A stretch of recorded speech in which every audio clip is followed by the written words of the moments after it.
ওকে, আপনাদের সকলকে এই অনলাইন প্রোগ্রামে স্বাগত।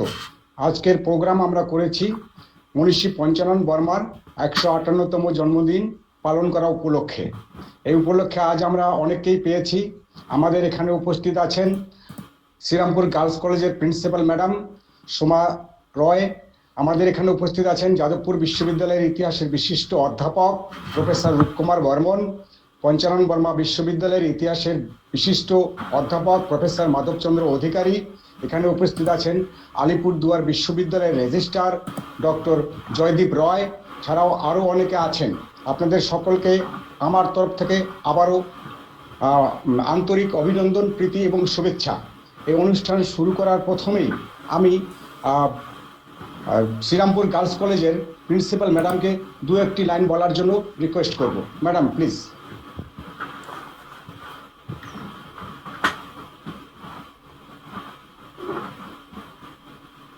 Welcome everybody in this virtual platform.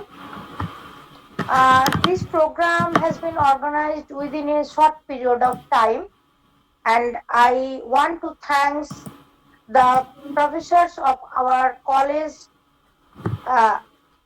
Riazul Mide, and the professor of history department of Shaldia College, because generally Dr.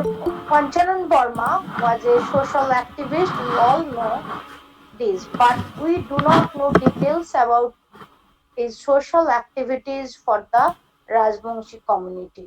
And now it is a day we want to commemorate his social activities through the speeches of our renowned speakers in this who have joined in this webinar. It is the professors of these two colleges deserve special thanks because they have organized this webinar within a short period of time to commemorate the activities of Panchanan Barma. Thanks to all of you for joining in this webinar, and we all know more about the activities. We think that we will know more about the activities of Panchanan Barma through this webinar. Thank you to all of you. Thank you madam, thank you very much. এখন আমরা আমাদের মূল পর্বে চলে যাচ্ছি। প্রথমেই আমি আমাদের এখানে উপস্থিত প্রফেসর মাধবচন্দ্র অধিকারীকে দু চারটি কথা বলার জন্য অনুরোধ করব। উল্লেখ করা প্রয়োজন, প্রফেসর মাধবচন্দ্র অধিকারী ইতিহাসের বিশিষ্ট অধ্যাপক, Panchanan Barma university. Professor Adhikari sir, are you here? Yes, yes. Yes, you tell. Yeah, you tell.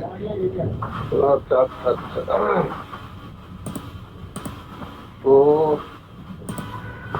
first of all, welcome to all, Madam Principal, Srirampur Girls College, and also the authority of Shaldia College, Bapura, and certainly the organizer and communicator, Dr. Bijoy Bormon.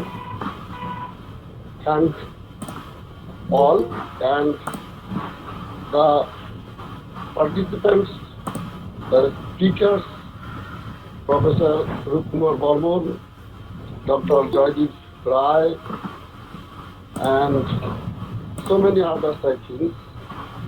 All of you, on behalf of the Pujya Panchanan Barma University, I extend my heartiest hand or welcome to you. This is a high time, and also thank to the organizer how this beyond our North Bengal. This is, I think, the colleges, they are organizing such kind of auspicious occasion of Panchanan Barma, the 158, the birth anniversary or birth centenary. So we are very happy about this. Next, I want to thank all the participants, those who are online in this webinar. Actually, in these days, this is the days like the Saraswati Puja of Bengal.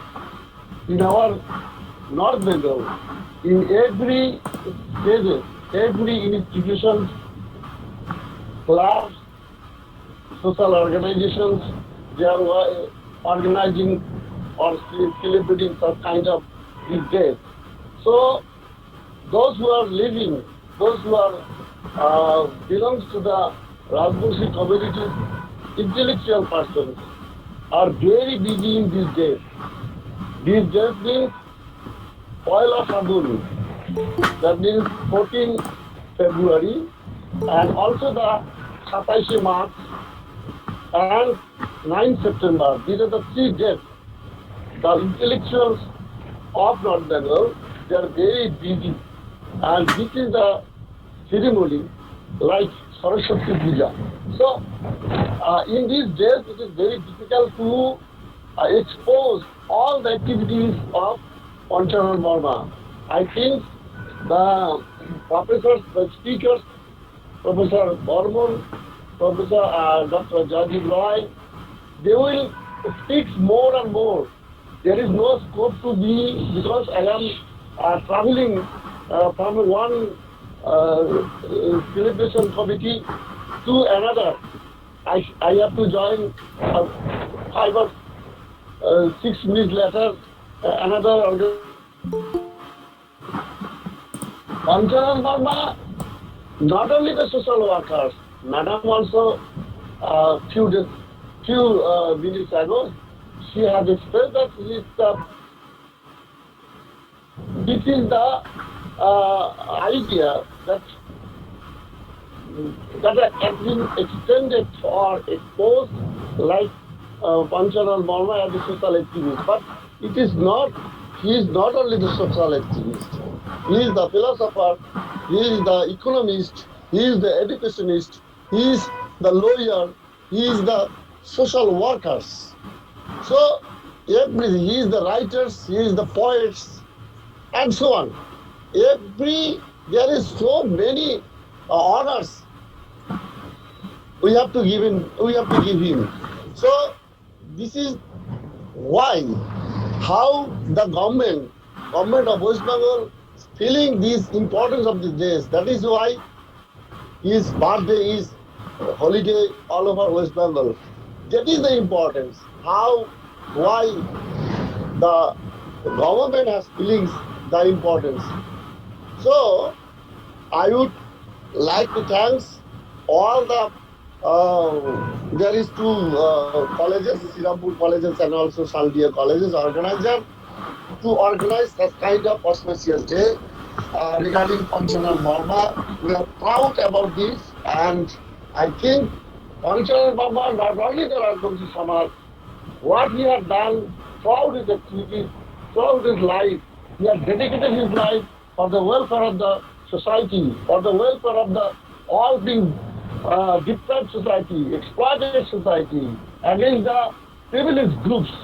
And he himself, in his personal life as well as the social life, exploited by the so-called upper class society. So this is the important how he can be exposed throughout the Bengal as well as the outside of Bengal.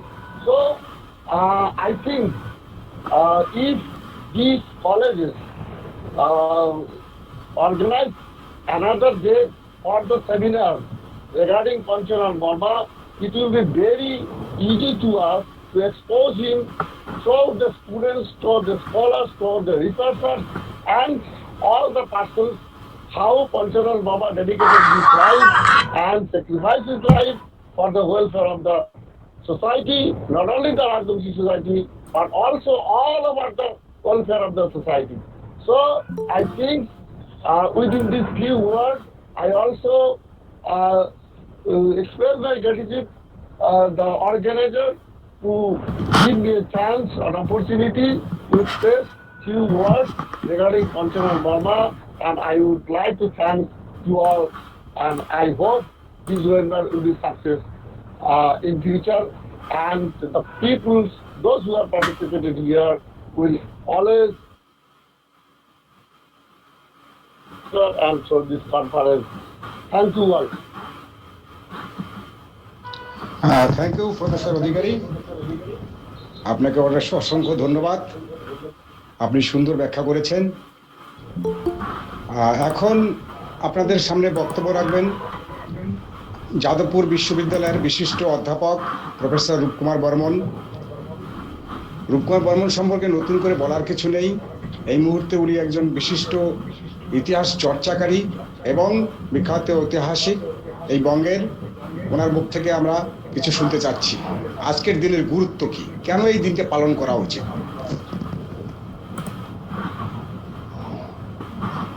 Okay, thank you, Dr. Binay Barma, for inviting me.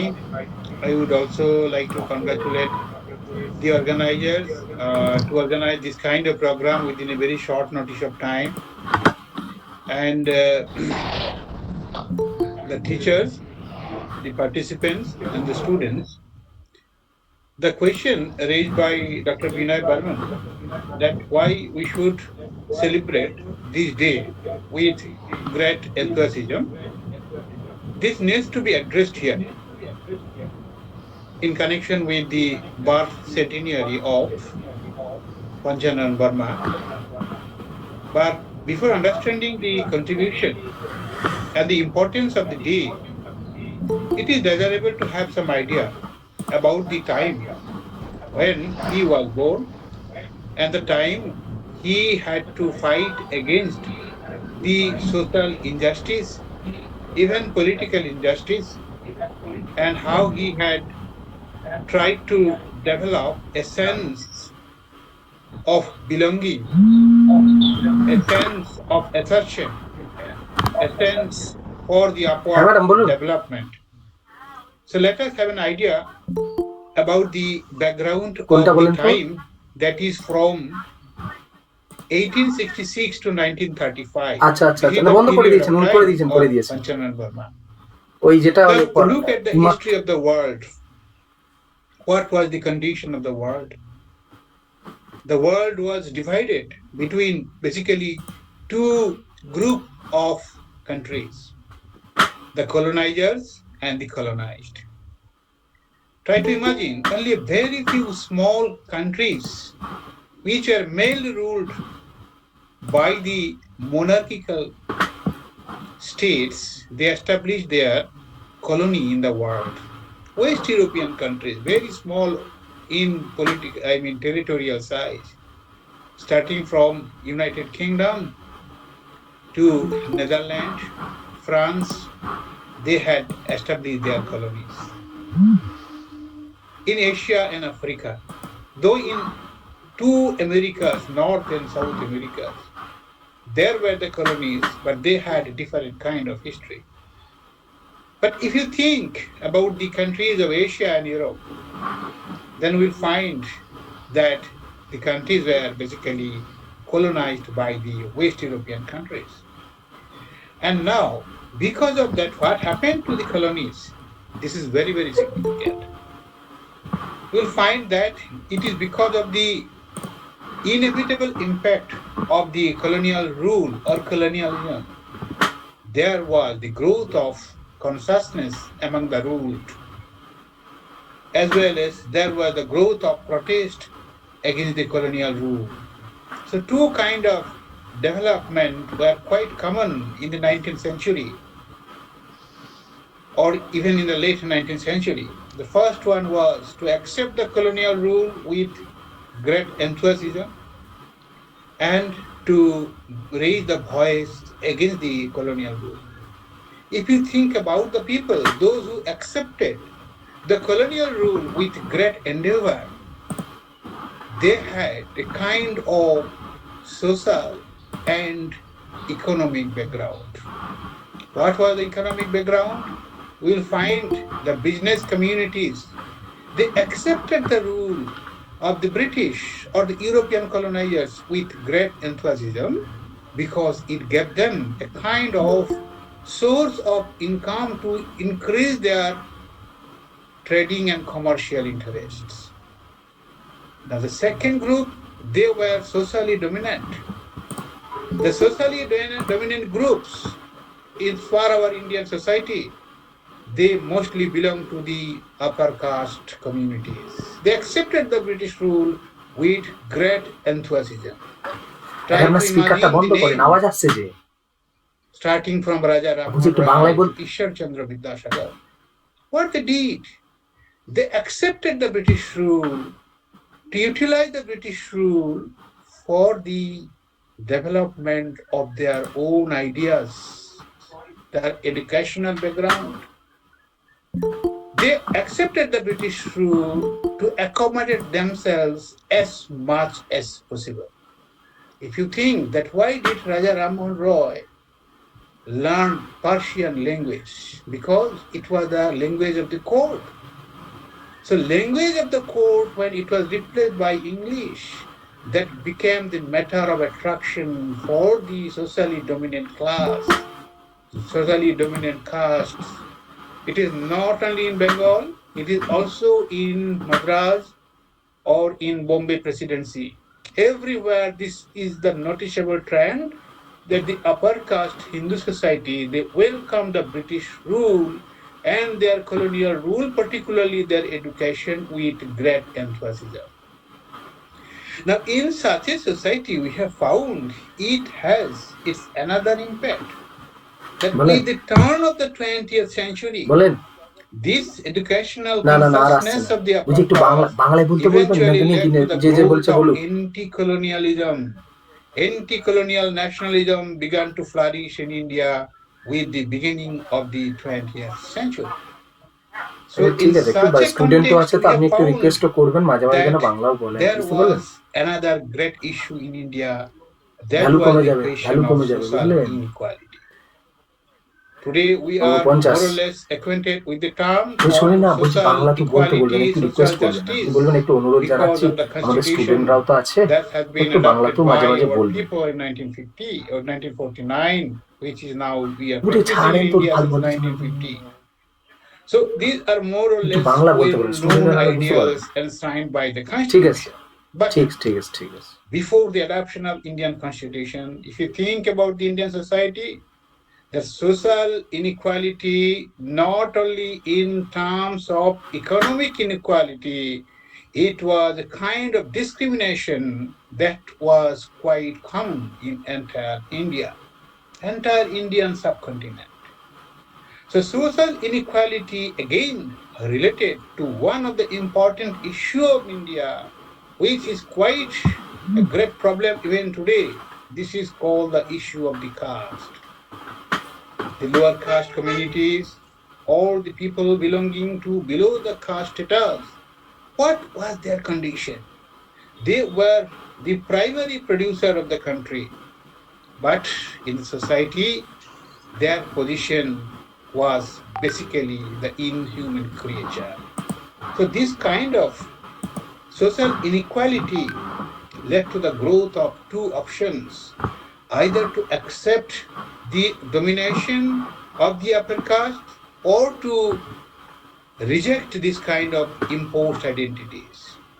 In such a context, colonial rule appeared as a kind of gift for the people belonging to the lower caste, because for the first time they provided the opportunity to the lower caste people of India to get the education, which is the marker of rationalism, the marker of modernism. Try to understand, all the upper caste people, they accepted the British education system as much as possible. They tried to exploit it. In such a context, we have found it was not confined only to the lower upper caste, because the education provided by the British was open to everyone. So here we have found the time of Panchanan Barma, who started a journey from Coach Bihar, a priestly state which was very close to the colonial government because of its close an intact relationship with the government of Bengal or the government of India. Here we have found that princely state has modernized its education system as per the British education system. In such a society, we have found Panchanan Barma. He was known as Sarkar in his early life because their family surname is Sarkar. Now, he started his education life in Coach Bihar, which is now from there. Later, he completed his master's as well as he has completed his LLB. Two important degrees, master's degree as well as the degree of lawyer. And try to understand most of the political leaders of the 19th century, 20th century, they had a close relationship with the legal profession. Even most of them were legal professionals. So Panchanan Barma, he had a conflict of interest. Because of the conflict of interest that was generated again by the administrators of the native state or Coach Bihar, where most of the administrators, they were outsiders and they had the apprehension if Panchanan Barma is given a kind of opportunity in the state, that would create a lot of conflict of interest for them.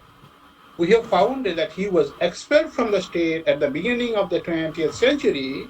Later, he started his activities in Rampur, a very well-known town of a British colonial district called Rampur.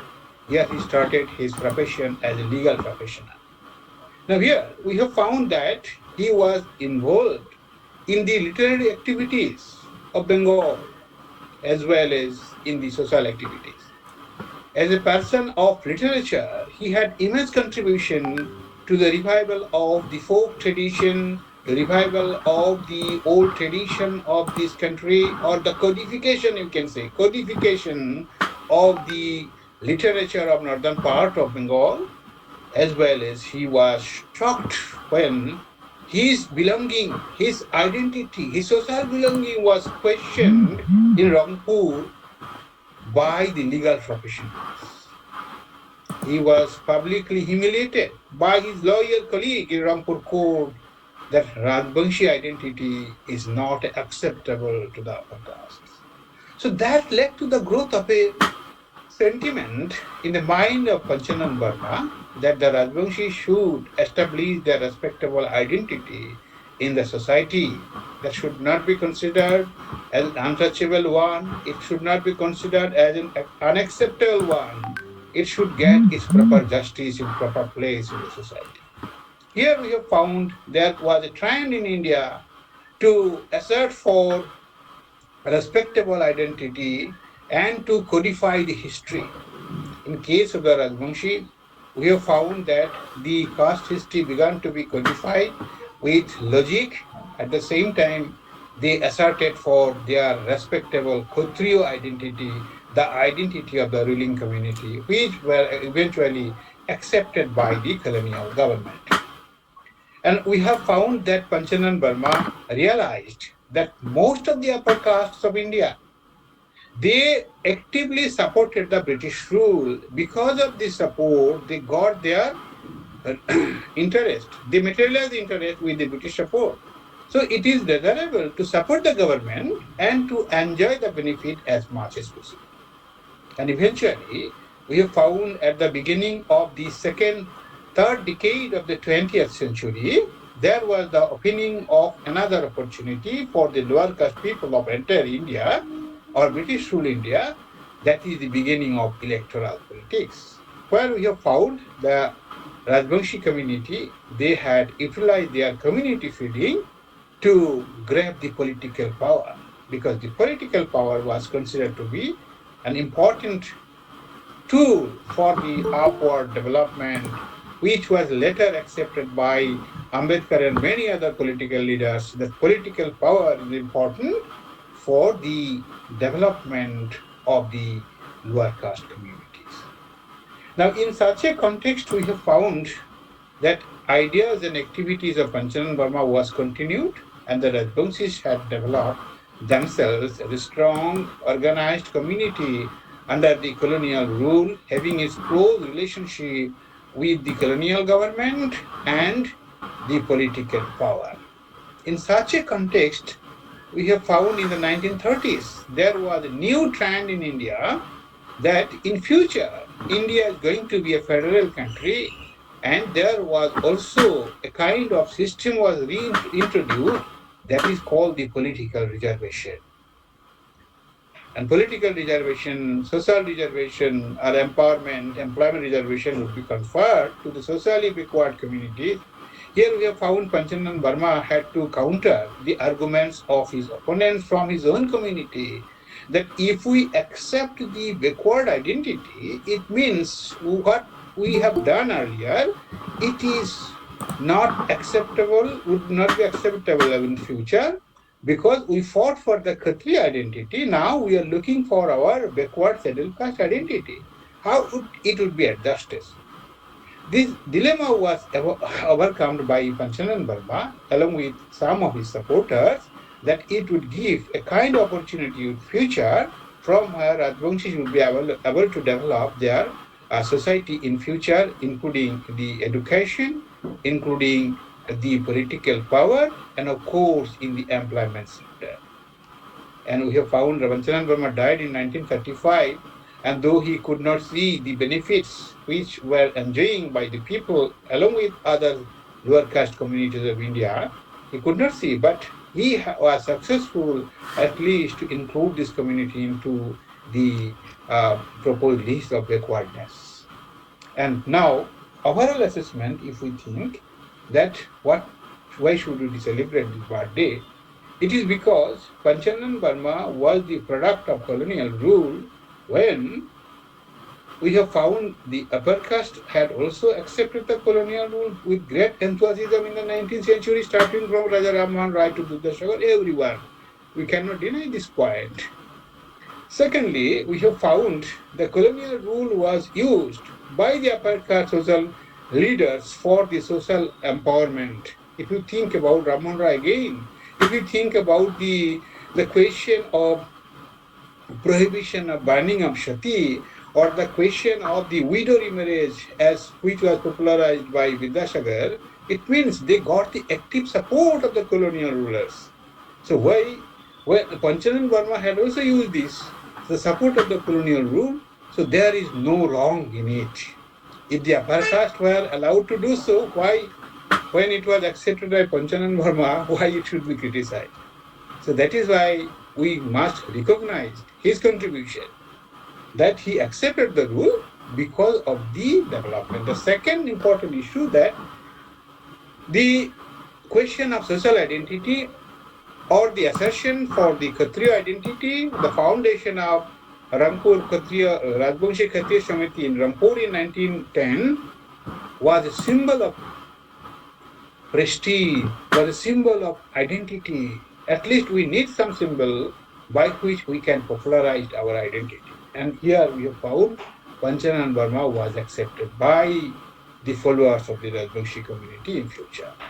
Number 3, it had given an idea that the people, even without having no education, even without having no economic ability, even with utter misery, they can fight against the injustice. They can unify themselves, the strong resistance force.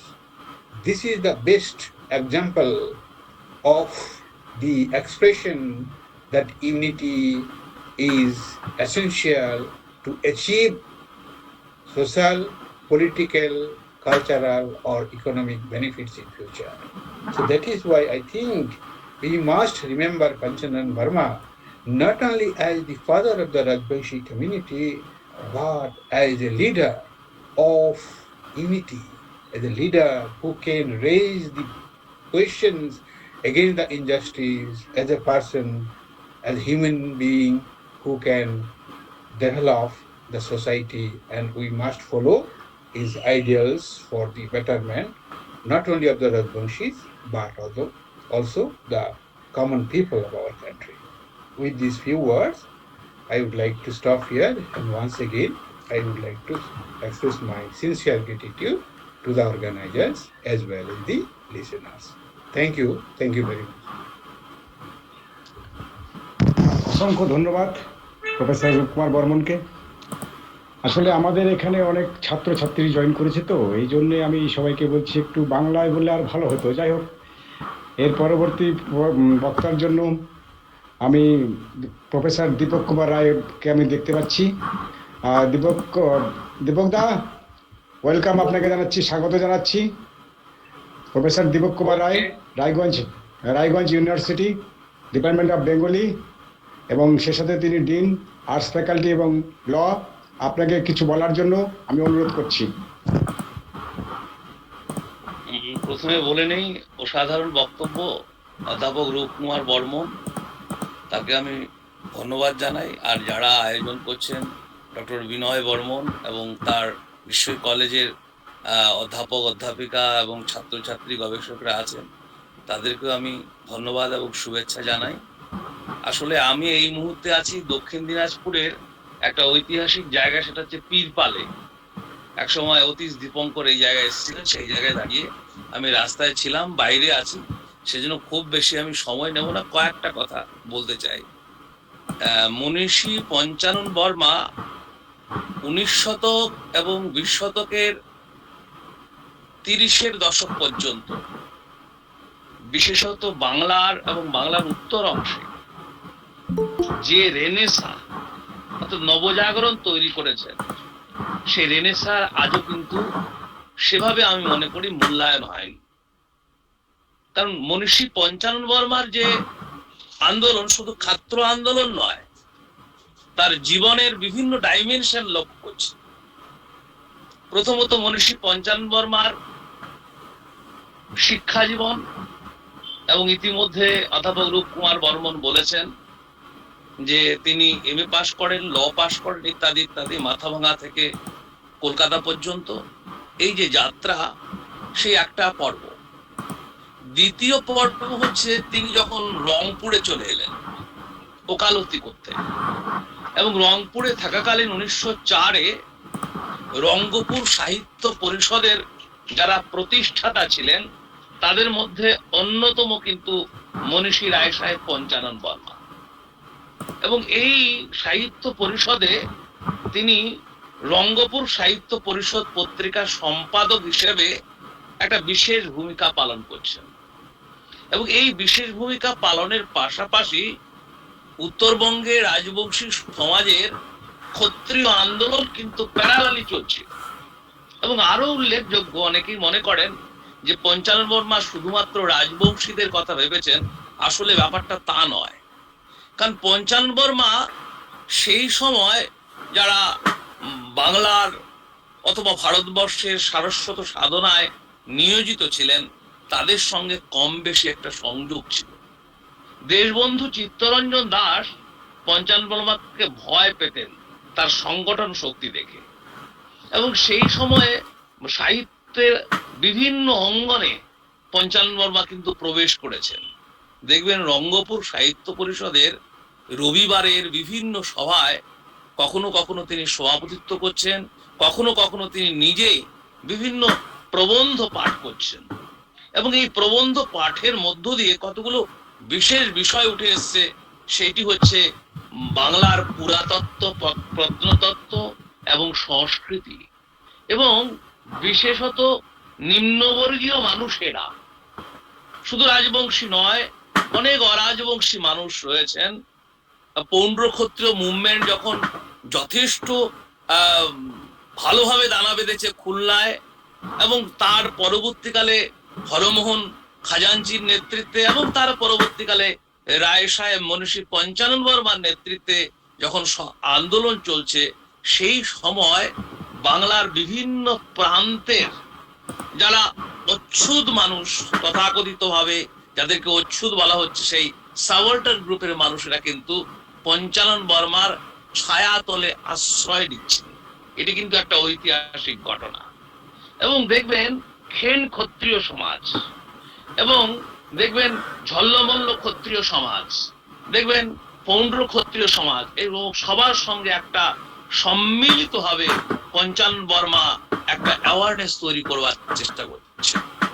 এবং আজকে Bangla Renaissance নিয়ে অনেক সময় আলোচনা হয়, কিন্তু কতখানি পঞ্চানন বর্মাকে সেখানে স্থান দেওয়া হয় এটি কিন্তু একটা বিস্ময়ের ব্যাপার। এবং আরো একটি ঘটনা, বাংলার যে কয়েকজন মনীষী বাংলা থেকে উত্তর পূর্বাঞ্চলে তাদের চিন্তা চেতনাকে প্রসারিত করতে পেরেছিলেন, তার মধ্যে অন্যতম কিন্তু মনীষী পঞ্চানন বর্মা। দেখবেন 1925 ডিসেম্বর মাসের 26 তারিখে কোকরাঝাড়ের মতো, অসমের কোকরাঝাড়ের মতো জায়গায় গিয়ে তিনি সভা করছেন। কাদের? রায়তদের সভা। রায়তরা কিভাবে জমিদারদের দ্বারা শোষিত হচ্ছে, তাদের সমস্যাগুলি কি, সেই সমস্যা সমাধানে কি করা যায়। এবং সেই সভায় উপস্থিত থাকছেন সেখানকার Boro community, Rabha community, Santhal community এবং বাংলা ভাষী মানুষেরা সম্মিলিতভাবে সেই মিটিং হয়েছে, সভা হয়েছে। এবং সেই সভার রিপোর্ট প্রকাশিত হয়েছে বড়ো পত্রিকা বিবারে। এবং এর পরবর্তীকালে তিনি বঙ্গাইগাঁওয়ে যাচ্ছেন। শুধু বঙ্গাইগাঁও নয়, নগাঁওয়ে এই ছাত্র আন্দোলনে, এই জনসচেতনতায় রাজা টিকেন্দ্রজিতের সঙ্গে তার দেখা হয়েছে, রাজা অজিত নারায়ণের সঙ্গে দেখা হয়েছে, মঞ্জুলা দেবীর সঙ্গে দেখা হয়েছে, যে সিদলির রাজবাড়ি পরবর্তীকালে সেই ইয়েতে আমাদের শিলংয়ে ছিল, যেখানে রবীন্দ্রনাথ গেছেন। এবং এই মঞ্জুলা দেবীর সঙ্গে রবীন্দ্রনাথের একটা হৃদ্যতা ছিল।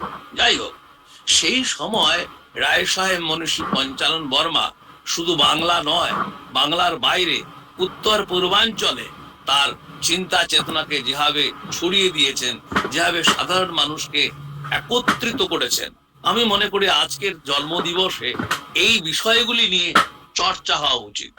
চর্চা হওয়া উচিত তার সাহিত্য সাধনা, চর্চা হওয়া উচিত তার চিন্তা চেতনা। সেই সময় তামাক চাষীদের কি সমস্যা, সেই সময় চা বাগানের আদিবাসীদের কি সমস্যা, এই বিষয়গুলো নিয়েও তিনি ভাবছেন। সুতরাং রায় সাহেব পঞ্চানন বর্মাকে যেভাবে বাংলার প্ল্যাটফর্মে দাঁড়িয়ে মূল্যায়ন করা হয়েছে, সেখানে কিন্তু অনেক সীমাবদ্ধতা রয়েছে।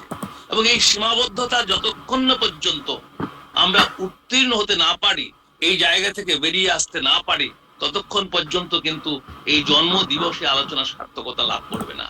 আজকে আমরা দেখেছি আমাদের গবেষক ছাত্র ছাত্রীরা অনেকেই যারা মেদিনীপুর, পুরুলিয়া বা বীরভূম, বাঁকুড়া থেকে আসেন, তারা অনেকেই রায় সাহেব পঞ্চানন বর্মার বায়োগ্রাফি জানেন না।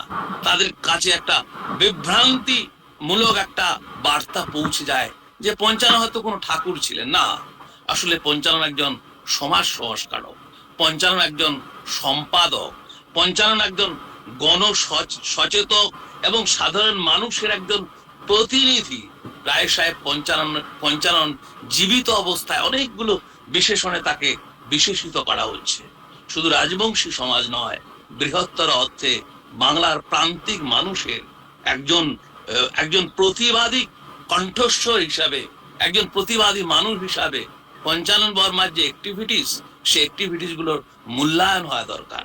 যদি মূল্যায়ন আমরা করতে পারি, যদিও আজকে বিভিন্নভাবে পঞ্চানন চর্চিত হচ্ছে, বিধান পরিষদের মধ্যে পঞ্চানন বর্মা যে বক্তব্যগুলি দিয়েছেন, অলরেডি ডক্টর সুখবিলাস বর্মা সেগুলি কম্পাইল করেছেন। এবং আজকে উত্তরবঙ্গেও বিভিন্নভাবে পঞ্চাননকে নিয়ে নানা গবেষণা হচ্ছে এবং নানা ঘাত প্রতিঘাতের মধ্য দিয়ে পঞ্চানন যেভাবে সাধারণ মানুষের, মেহনতি মানুষের, সাধারণ মানুষের, নিম্নবর্গীয় মানুষের আইডেন্টিটিকে প্রতিষ্ঠা করবার প্রয়াস গ্রহণ করেছেন, এগিয়ে এসছেন। হ্যাঁ, তার সমাজ থেকে তার বিরোধিতার একটা প্রবল বিরোধিতা ছিল। পঞ্চানন বর্মা জীবিত থাকাকালীন সবচেয়ে বড় ধাক্কা খেয়েছেন নিজের সমাজের কাছ থেকে। এইখান থেকেও আমাদের একটা শিক্ষা নেওয়ার রয়েছে। সুতরাং এই প্রতিবন্ধ, আমি মনে করি এই নিম্নবর্গীয় মানুষের চিন্তা চেতনা, রেনেসাঁ বা নবজাগরণের যে বার্তা, সেই বার্তায় প্রথম প্রতিবন্ধকতা কিন্তু সেই সমাজের মানুষেরা। সুতরাং পঞ্চানন বর্মা বারবার বলেছেন শিক্ষা গ্রহণ করতে হবে। তিনি ক্ষত্রিয় হোস্টেল স্থাপন করেছেন, শিক্ষা এগিয়ে যাওয়ার চেষ্টা করেছেন এবং কি শিক্ষা গ্রহণ করতে হবে তার দীর্ঘ বক্তব্য রয়েছে। তার শিক্ষা চেতনার মধ্যেও একদিকে রবীন্দ্রনাথের প্রভাব রয়েছে, একদিকে বিবেকানন্দের প্রভাব রয়েছে। সুতরাং তিনি যেভাবে 19 শতকের শেষ পর্বে এবং 20 শতকের গোড়ায় বাংলায় উত্তর বাংলায়, উত্তর পূর্বাঞ্চলে যেভাবে সাধারণ মানুষের অধিকারকে প্রতিষ্ঠা করবার জন্য এগিয়ে এসছেন, সেটি কিন্তু বাংলার ইতিহাসে আজকেও সেভাবে মূল্যায়ন করা হয়নি। আমি আশা করব এ ধরনের ওয়েবিনারের মধ্য দিয়ে, এ ধরনের আলোচনার মধ্য দিয়ে এই বিষয়গুলি আরো উদ্ভাসিত হবে এবং সকলের কাছে পৌঁছে যাবে। এইটুকু বলে আমি স্বল্প পরিসরে আমার বক্তব্য শেষ করছি। যেহেতু আমি বাইরে আছি, সেহেতু আমি যারা আয়োজক তাদের কাছে আমি আবারও কৃতজ্ঞ। এরকম একটা প্ল্যাটফর্ম আমাকে দিয়েছেন স্বল্প পরিসরে। ডক্টর বিনয় বর্মন আছেন, আরো অন্যান্য অধ্যাপক অধ্যাপিকারা আছেন, অধ্যাপক রূপকুমার বর্মন আছেন। সকলের প্রতি শ্রদ্ধা, নমস্কার, ভালোবাসা জানিয়ে আমার বক্তব্য শেষ করছি। নমস্কার। অসংখ্য ধন্যবাদ দাদা, অসাধারণ বক্তব্য। এই বক্তব্য আমাদেরকে সমৃদ্ধ করেছে এবং আমরা সকলেই সমৃদ্ধ হয়েছি। ডক্টর জয়দীপ রায়, রেজিস্ট্রার। হ্যাঁ, বলো। আমি এখন আলিপুরদুয়ার বিশ্ববিদ্যালয়ের রেজিস্ট্রার এবং সে সাথে একজন ইতিহাস চর্চাকারী, বিখ্যাত ইতিহাস চর্চাকারী। আমার অগ্রজ ডক্টর জয়দীপ রায়কে দু চার কথা বলার জন্য অনুরোধ করছি। Good evening everybody. বিষয়টা হচ্ছে যে আমাকে হঠাৎ করে বিনয় স্যার জানালেন যে আজকে 4টার সময় একটা ওয়েবিনার আছে পঞ্চাননের উপরে, কিছু বলতে হবে যে why the birthday of Panchanan Barma is important in all aspect, সংক্ষেপে কিছু বলার জন্য। তো যাই হোক, আমি একটা অন্য প্রোগ্রাম কাটিং করে ওয়েট করলাম। তো যেটা আমি প্রথমে বলতে চাই যে এই ধরনের ওয়েবিনার করার জন্য আমি অর্গানাইজার হিসেবে বিনয় বর্মন এবং শারদিয়া কলেজ প্রিন্সিপাল বা অন্যান্য যারা সহকর্মী আছেন ধন্যবাদ জানাই আমাদের যারা অধ্যাপকরা ইতিপূর্বে বক্তব্য রাখলেন, অধ্যাপক রূপকুমার বর্মন, অধ্যাপক মাধবচন্দ্র অধিকারী, অধ্যাপক দীপক কুমার রায়। সকলেই সুন্দর বক্তব্য রেখেছেন, পুঙ্খানুপুঙ্খভাবে ব্যাখ্যা করেছেন ইতিহাসের নানান ধারায় পঞ্চাননের উপরে, বিশেষ করে রূপকুমার বর্মন যাদবপুর ইউনিভার্সিটির ইতিহাসের অধ্যাপক। তো খুব মনোজ্ঞ আলোচনা হয়েছে, খুবই ভালো লাগলো। তবে আমার বিষয়টা হচ্ছে যে হঠাৎ করে বলাতে, যাই হোক আমি সামান্য কিছুই বলবো যে আমার যেটা মনে হচ্ছে আর কি, যে কেন পঞ্চানন বর্মার এই জন্মদিনটা আমাদের কাছে, সকলের কাছে, উত্তর বাংলার মানুষের কাছে বা অন্যান্য কাছে কেন প্রাসঙ্গিক এবং খুব গুরুত্বপূর্ণ, সেই বিষয়টা দু চার কথা আমি বলার চেষ্টা করব।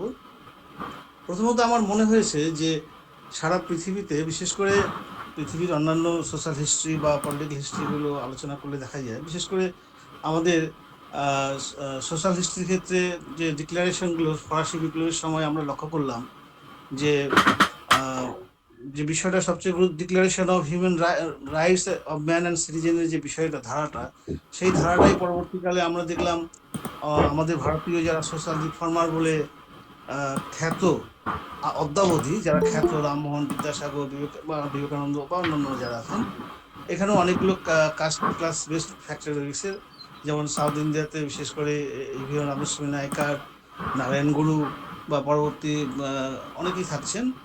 তো প্রশ্ন হচ্ছে যে অনেকগুলো ধারায় এই সোশ্যাল রিফর্মার ভারতবর্ষের সোসাইটিতে বয়ে গেছে, কিন্তু আমরা পঞ্চানন বর্মার ক্ষেত্রে দেখছি যে উনি একেবারে নন মার্কসিয়ান, নন গান্ধিয়ান এবং একটা ফিলোসফিক্যাল, নতুন ফিলোসফির মধ্য দিয়ে নতুন তার ধারা এবং চেতনাটাকে জাগ্রত করার চেষ্টা করেছেন। এবং তার কনসাসনেস লেভেলটা, অর্থাৎ এখানে বিবেকানন্দকে ফলো করা যায় যে উনি যেমন বলছিলেন যে education is the manifestation perfection already in man. তো এই যে তার পূর্ণ বিকাশটা বা তার প্রকাশ, শিক্ষার যে প্রকাশ, এবং পঞ্চানন বর্মা একটা রাজবংশী সমাজের প্রতিভূ, একজন শিক্ষিত মানুষ, তৎকালীন সমাজের একজন বিশিষ্ট মানুষ, এবং তিনি মনে হয় না তিনি প্রথম হাইয়েস্ট এডুকেটেড পার্সন, এবং তার মধ্যে যে চেতনা জাগ্রত হয়েছিল সেই চেতনারই আত্মপ্রকাশ ঘটেছে তার পরবর্তী জীবনের কর্মধারায়, সেটাই আমরা লক্ষ্য করেছি। এবং এই তার মানে education is the manifestation perfection already in man, এই প্রেক্ষাপটগুলোতেই আমরা লক্ষ্য করছি যে ক্রমশ শিক্ষা চেতনাটাকে তার বাড়িয়ে তুলছে, চেতনার থেকে তার বিভিন্ন আন্দোলনের ধারাগুলো বয়ে যাচ্ছে। তারপর রাইটস টু ম্যান অ্যান্ড সিটিজেনের কনসেপ্টটাও তার মধ্যে ডেভেলপ হচ্ছে। ইন দ্য মিন টাইম আমরা দেখছি যে ভারতবর্ষে যারা ইতিপূর্বে, বিশেষ করে রামমোহন তার অনেক বছর আগে সোশ্যাল রিফর্মের ট্রেন্ডে উনি আসছিলেন মাঠে, এবং পরবর্তীকালে বিদ্যাসাগর আমরা দেখেছি সোশ্যাল রিফর্মের পার্টে ছিলেন। কিন্তু প্রত্যেকেই, যেটা রূপকুমার স্যারও বললেন যে বারবার, যে সেটা হচ্ছে যে প্রত্যেকে কলোনিয়াল রুলটাকে নিজেদের করে, নিজেদের মতো করে, নিজেদের ডেভেলপমেন্টের পারপাসে তারা ইউজ করতে চেয়েছিলেন। ঠিক একইভাবে আমরা দেখছি যে পঞ্চানন বর্মা সেটা চেয়েছিলেন, তবে সেটা তার মধ্যে তার পার্টিসিপেশনটা একটু ভিন্ন মাত্রায় ছিল, ভিন্ন ধরনের ছিল। যেমন প্রত্যেকের ক্ষেত্রে হচ্ছে প্রত্যেকে কিন্তু প্যাসিভ বলবো যে অ্যাক্টিভ সোশ্যাল রিফর্মার হিসেবে প্রত্যেকের ক্ষেত্রে মনে হয় না, কারণ ডাইরেক্ট পার্টিসিপেশন,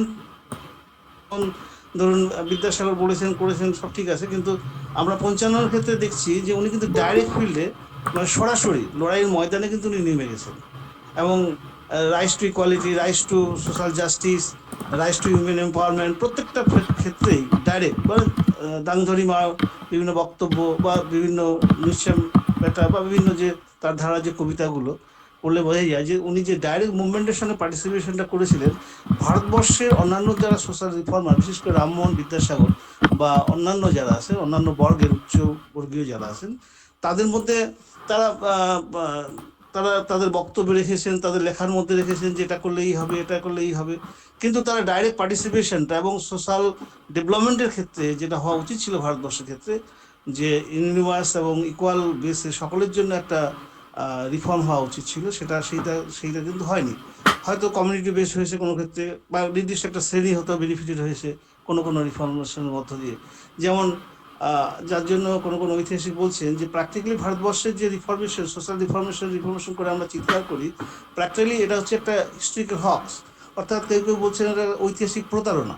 তো যাই হোক, সেই বিষয়ে আমি ঢুকছি না, আমি শুধু বলতে যাচ্ছি আজকে পঞ্চাননের জন্মদিনে তার প্রাসঙ্গিকতা, যে আজকে পঞ্চানন, মানে সেই কথাটাই বলেই আমি একটা বিষয় ধরার চেষ্টা করব, যে যেটা বলতে হয় যে ভারতবর্ষের যে সমাজ, যে পৃথিবীর অন্যান্য দেশের থেকে একেবারেই ভিন্ন সোসাইটিটা।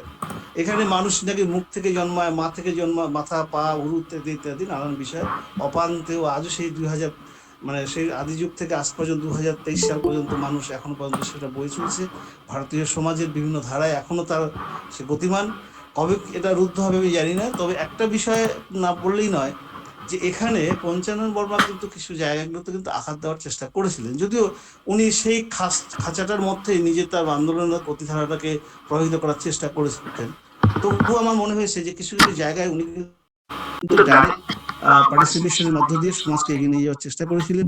বিশেষ করে এডুকেশনের ক্ষেত্রে বিবেকানন্দের সময় যে কথাটা, যে রিভলিউশনারি টক হয়েছিল, বা অন্যান্য সোশ্যাল রিফর্মারদের থেকেও আমরা দেখছি এডুকেশন পারপাসে উনি যে কথাটা বলছিলেন, যে জমি জায়গা বেচে হলো ছাওয়াগুলো পড়াও, এই যে কোড আন কোড, এই যে বিষয়টা, এটা কিন্তু ভারতবর্ষে বা সারা পৃথিবীর কোনো দেশের কোনো সোশ্যাল রিফর্মারের মুখে এত রিভলিউশনারি ওয়ার্ড কিন্তু পাওয়া যায়নি, যেটা কিন্তু পঞ্চাননের মুখে পাওয়া গেছে। এবং বলছে তার মানে ওনার মধ্যে সেই education is the manifestation perfection already in man, এটা অর্থাৎ এডুকেশন, অর্থাৎ শিক্ষা যে চেতনা আনে, সেই চেতনার যে বাকিটার প্রকাশ ঘটাতে পারে, সেটা কিন্তু উনি উপলব্ধি করতে পেরেছিলেন। যার জন্য তিনি রাজবংশী সমাজ তথা উত্তর বাংলা তথা উত্তর পূর্ব ভারতের সকলের জন্য এই শিক্ষার আঙ্গিনায় আসার জন্য, এবং তিনি নিজেও বিভিন্ন স্কুল বা শিক্ষালয় প্রতিষ্ঠার মধ্য দিয়ে বা অগ্রণী ভূমিকা গ্রহণ করেছিলেন তার আন্দোলনকারীদের মধ্য দিয়ে, বা তার সমর্থকদের সহায়তা নিয়ে, ইত্যাদি ইত্যাদি নানান বিষয়গুলো রয়ে গেছে। তো সেই বিষয়েও আমি যাচ্ছি না, তবে বলতে যাচ্ছি যে একটা ডাইরেক্ট পার্টিসিপেশনের ব্যাপারটা কিন্তু উনি কিন্তু দারুণভাবে হাইলাইট করেছিলেন। এবং পাশাপাশি নারীদের ক্ষেত্রে আমরা সারা পৃথিবীর ক্ষেত্রে উইমেন এম্পাওয়ারমেন্ট ইত্যাদি ইত্যাদি নানান বিষয় বলি, কিন্তু এখানেও ওনার একটা ডাইরেক্ট পার্টিসিপেশন দেখছি, লড়াই, যে ছাম গাইন ইত্যাদি ইত্যাদি নানান বিষয় তার কবিতাগুলোর মধ্য দিয়ে প্রকাশ পাচ্ছে, যে তার সেই যে নুচ্ছাবেটা, তাদেরকে তোমরা প্রহার করো, ইয়ে করো, তাদের থেকে রক্ষা করো, এই যে বিষয়টা, এবং ছেলেদের, পুরুষ মানুষদের কিভাবে তিনি তিরস্কার করছেন, এই বিষয়টা তো অন্য কোনো ইয়েতে কিন্তু এত ডাইরেক্ট এত ভালোভাবে কিন্তু পাওয়া যাচ্ছে না। তো সব বিষয়গুলো থেকে যে মনে হচ্ছে যে আম্বেদকর যেমন প্রাসঙ্গিক ভারতের অন্যান্য প্রেক্ষাপটে সোশ্যাল রিভলিউশনের ক্ষেত্রে বা সোশ্যাল রিফর্মের ক্ষেত্রে, কিন্তু এখানে উত্তর পূর্ব ভারতের ক্ষেত্রে, বিশেষ উত্তর বাংলার ক্ষেত্রে আমরা পঞ্চানন বর্মাকে একদিকে আমরা বলি উত্তর বাংলার বা উত্তর পূর্ব ভারতের আম্বেদকর, অন্যদিকে আমরা বলি উত্তর পূর্ব ভারতের বা উত্তর বাংলার তিনি বিদ্যাসাগর, তিনি আবার উত্তর পূর্ব ভারতের রামমোহন রায়। সুতরাং তার প্রাসঙ্গিকতা এখানেই যে তিনি একটা নির্দিষ্ট কমিউনিটির মানুষ হয়েও কিন্তু পরবর্তীকালে সকলের জন্যই কিন্তু তিনি চেষ্টা করেছিলেন। যাই হোক, রাজনীতি, ক্ষত্রিয়ান মুভমেন্ট বা অন্যান্য বিষয়গুলো থাকছে, সে বিষয় নিয়ে দীর্ঘায়িত আলোচনা হয়েছে। আমি শুধু দুটো বিষয় ইঙ্গিত দিতে চাই, যে যেখানে একটা গুরুত্বপূর্ণ বিষয়, যে যাদের নিয়ে এত আলোচনা, যে যে যে জাতির পিতা যাকে বলা হয়, তো সেই বিষয়টা রাজবংশী বা কোচ রাজবংশী যে ইত্যাদি যে মতান্তর বা বিতর্ক রয়েছে, আমি একটা বিষয় বলতে চাই যে দিল্লিতে যখন মুঘল সাম্রাজ্য প্রতিষ্ঠিত এবং মুঘল রাজ চলছে, তখন উত্তর পূর্ব বাংলায় বা উত্তর বাংলায় তখন কিন্তু কোচ ডাইনেস্টি এখানে প্রতিষ্ঠিত। সুতরাং এত বড় একটা রাজ পরিবার, অর্থাৎ যুগের পর যুগ ধরে এখানে রাজ্য শাসন করে যাচ্ছে, একদিকে দিল্লিতে মুঘল ডাইনেস্টি, এদিকে হচ্ছে কোচ ডাইনেস্টি। তো সেক্ষেত্রে আবার নতুন করে ক্ষত্রিয়ান মুভমেন্টের প্রাসঙ্গিকতা আছে কিনা আমি সেই বিতর্কে যাচ্ছি না, আমি বলতেও যাচ্ছি না। আমার বক্তব্যটা হচ্ছে যে ক্ষত্রিয় বিষয়টাই তার ইনবিল্ট ছিল প্রথম থেকেই, অর্থাৎ এই কমিউনিটির মধ্যে সেই রাজ পার্টের মধ্য দিয়ে হোক, বিভিন্নভাবেই হোক, এটা অলরেডি সেটা ছিল। সুতরাং নতুন করে সেটাকে রিস্টোর করে আবার সেটাকে আন্দোলনের মধ্যে নিয়ে যাওয়া, তার প্রাসঙ্গিকতা সম্পর্কে আমি যাচ্ছি না। আমার বিষয়টা হচ্ছে যে পঞ্চাননের যে চেতনা, অর্থাৎ পঞ্চানন হচ্ছে উত্তর পূর্ব বাংলার বা উত্তর পূর্ব ভারতের হচ্ছে একটা symbol, revolt, symbol of justice, symbol of social equality. তো আমি কথাই বলবো যে তিনি শিক্ষার ক্ষেত্রে, সামাজিক দায়বদ্ধতার ক্ষেত্রে বলুন, বা অন্যান্য প্রেক্ষাপটে, যেমন ধরুন সংস্কৃতির ক্ষেত্রে, ইতিহাসের বিভিন্ন হেরিটেজ, কালচারাল হেরিটেজ এবং হিস্ট্রিক্যাল যে হেরিটেজ গুলো, সেগুলো প্রিজার্ভ করার ক্ষেত্রেও কিন্তু উনি বারবার বলছিলেন যে সমস্তগুলোকে প্রিজার্ভ করা উচিত এবং ভবিষ্যৎ প্রজন্মের জন্য সেগুলো যাতে আরো গবেষণামূলক বিষয়গুলোকে ত্যাগ করে দেওয়া যায়, সেই বিষয়গুলো ভাবনা চিন্তা করা উচিত। কিন্তু ইতিহাসের গবেষক হিসেবে আমরা দেখছি যে এখনো পর্যন্ত পশ্চিমবাংলায় অনেকগুলো বিশ্ববিদ্যালয় হয়েছে, উত্তর বাংলায় গোটা 4 বিশ্ববিদ্যালয় অলরেডি প্রতিষ্ঠিত, কিন্তু এই বিষয় নিয়ে চর্চাগুলো তেমন ভাবে কিন্তু এখনো হয়নি। উনি সেই 1866 জন্মগ্রহণ করে উনি ভাবনা চিন্তা করতে পারলেন। আজকে 2027 সালে, 2020 সালেও কিন্তু আমরা তার চেতনাটাকে বাস্তবে রূপদানের প্রেক্ষাপটটা, হয়তো পঞ্চানন বর্মা বিশ্ববিদ্যালয় হয়েছে এটা নিশ্চিত, কিন্তু তার যে প্রেক্ষাপট, বা উত্তর বাংলার অনেকগুলো বিশ্ববিদ্যালয় হয়েছে, প্রত্যেকটা ইতিহাস ডিপার্টমেন্ট বা অন্যান্য সোশ্যাল সায়েন্সের যে যারা যুক্ত, তারা প্রত্যেকে অন্যান্য ধারায় যে তার চিন্তা ভাবনাগুলো এগিয়ে নিয়ে যাওয়া দরকার, সেই কাজগুলো তো এখানেই পঞ্চানন বর্মার প্রাসঙ্গিকতা, যে তার যে ভাবনা বা চিন্তা, মানুষের জন্য কিছু করা, একটা জাতিকে এগিয়ে নিয়ে যাওয়া, সমস্ত বিষয়গুলো একত্রিত করলে উত্তর পূর্ব ভারতের একজন সোশ্যাল রিফর্মার শুধু নন, তিনি একজন গ্রেট পলিটিশিয়ান ছিলেন এবং একজন জয়দা, শোনা যাচ্ছে? হ্যাঁ শোনা যাচ্ছে। আমাদের সময়ও অনেকটা শেষের দিকে, শেষ করে দিচ্ছি। ঠিক আছে, সুতরাং বলবো যে পঞ্চানন বাংলা উত্তর পূর্ব ভারতের একজন প্রাণ পুরুষ, একজন সোশ্যাল রিফর্মার, একজন উত্তরবঙ্গের একজন মানে রাজবংশী সমাজের জাতির পিতা, শুধু তাই নন, এবং তিনি ভারতবর্ষে অন্যান্য কমিউনিটিরা যেভাবে ডেভেলপ হয়েছে, সেইভাবে তারা যেভাবে বেনিফিটটা পেয়েছে ব্রিটিশ আমলে, উত্তর পূর্ব ভারতে পঞ্চাননের নেতৃত্বে সেই সুফলটা কিন্তু তিনি ঘরে তোলার চেষ্টা করেছেন। যাই হোক, তার এই জন্মদিনে ওনাকে সশস্ত্র প্রণাম জানিয়ে আগামী দিনে তার বিষয় নিয়ে আরো গবেষণা হোক বা চর্চা হোক, সেই আশা রেখে আমি আমার বক্তব্য শেষ করছি। সকলকে ধন্যবাদ জানিয়ে। ধন্যবাদ। ডক্টর জয়দীপ রায়, রেজিস্ট্রার, আলিপুরদুয়ার বিশ্ববিদ্যালয়, আপনাকে অসংখ্য ধন্যবাদ। এখন কয়েকটি কথা আমাকে বলতেই হয়। আজকে 158 years birthday celebration of Panchanan Barma করার মূল কারিগর শ্রীরামপুর গার্লস কলেজের অধ্যাপক শেখ রিয়াজুল মিদ্দে। ও হঠাৎ করেই আমাকে বলল যে স্যার একটা প্রোগ্রাম করতে হয়। সেদিন ট্রেনে আসছিলাম, একজন বলছিল যে 14ই ফেব্রুয়ারি কলেজ বন্ধ, ব্যাপারটা কি? তো কেউ পঞ্চানন বাবা, পঞ্চানন ঠাকুর এসব কী সব বলছিল আর কি। তখন আমার মনে হলো না, এদের যে ছাত্রছাত্রী বা এখানকার এই এত অঞ্চলের যে যারা শিক্ষিত লোক আছে তারাও হয়তো জানে না। তো না জানেও তো তারা যখন বলছে কটু কথা, তখন তার খুব মানে আঘাত লেগেছিল বুকে। সেটা আমাকে বলার সঙ্গে সঙ্গে বললাম, না, এই আঘাতটা বা কোনো কেউ যদি কষ্ট পেয়ে থাকে, আমরা কষ্ট পাই স্বাভাবিক, কারণে একটা খারাপ কথা বললে খারাপ লাগবেই। কেউ যদি কোনো বিষয় না জানে তাহলে তার সেই বিষয়ে কমেন্ট করা উচিত না, স্পেশালি এডুকেশন পার্সন। তারপরে থেকেই ও আমাকে বললো যে একটা প্রোগ্রাম করতে হবে। তো আমি রিয়াজুলকে বিশেষভাবে ধন্যবাদ দেবো এই কারণেই যে উইদিন শর্ট টাইমে এই এই ধরনের একটা প্রোগ্রাম করা হলো আর কি, এবং যোগাযোগ সবার সঙ্গে যোগাযোগও করা হলো, অনেকের সঙ্গে আমরা কথাও বলতে পারিনি। আচ্ছা, সে যাই হোক, সে প্রসঙ্গে পরে বলা যাবে। ডক্টর নরেন্দ্রনাথ রায় আছেন? তো আপনাকেও আমি 2-4 মিনিট বলার জন্য একটু রিকোয়েস্ট করছি। প্রথমে বলি, ডক্টর নরেন্দ্রনাথ রায় এক সময় বাঁকুড়ার পাঁচমুড়া কলেজে উনি অধ্যাপনা করেছিলেন। তারপরে এখন তিনি কুচবিহারে গিয়েছেন, বানেশ্বর সারথীবালা মহাবিদ্যালয়ে বর্তমানে উনি মানে টিআইসি এবং বাংলা সাহিত্যের একজন দিকপাল, গবেষক এবং ইতিহাস চর্চাকারী। হ্যাঁ, তা আমি আপনাকে অনুরোধ করব যতটা কম সময়ের মধ্যে করা যায় আর কি, আপনাকে বলছি আর কি, রিকোয়েস্ট করছি।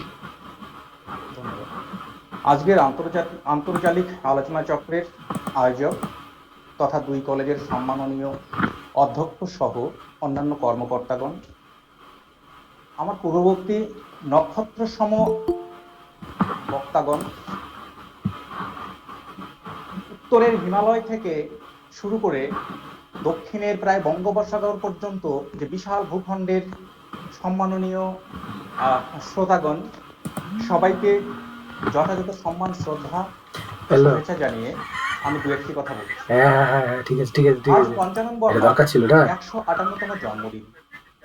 এই জন্মদিনে না ঠিকই দিয়েছে। আর এই লোকটা তো ভালো বলে, এই লোকটা তো বজবজ বলতে চলেছিল, ঠিকই করে বন্ধ করে দিয়েছে।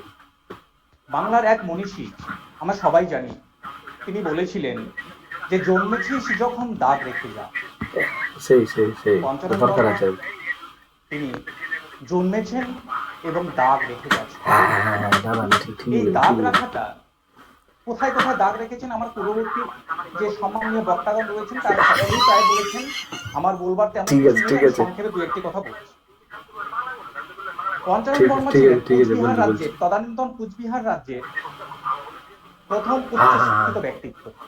বলেছে খুব ভালো বলে। পঞ্চানন বর্মার এই যে উচ্চ শিক্ষা, জয়দীপ রায় এডিট করে বাদ দিল বক্তব্যটা। আমাদের আর 10 জন সাধারণ মানুষের মানে যে শিক্ষার মতো বন্ধা শিক্ষা ছিল না।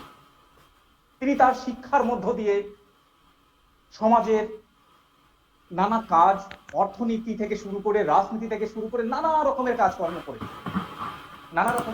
করেছেন। আমার পূর্ববর্তী বক্তাগণ প্রায় বলেছেন, আমি সেই দিকে আলোকপাত করছি না, আমাকে সংক্ষেপে বলতে হবে। আমার সঞ্চালক মহাশয় বলেছেন। আমি যেটা বলতে চাইছি যে এই মানুষটি, এই মনীষী পঞ্চানন বর্মা, তিনি না থাকলে ডক্টর বি.আর. আম্বেদকরের মতো মানুষকে, মহান মানুষকে, নক্ষত্র সহ মানুষকে আমরা পেতাম না। হ্যাঁ, আমি বিতর্ক উস্কে দিলাম। Doctor B.R.. আম্বেদকরকে আমরা পেতাম না। আমি বলছি যে যদি পঞ্চানন বর্মা তার আগে জন্মগ্রহণ না করতেন, তাহলে তার জন্মদিনের প্রাসঙ্গিকতা আছে না? আমাকে যুক্তি দেখাতেই হবে, যুক্তি দিতেই হবে, না হলে শুধুমাত্র বলে গেলে তো হবে না। যুক্তিটা হলো এই, পঞ্চানন বর্মা ডক্টর বি.আর. আম্বেদকরের সিনিয়র।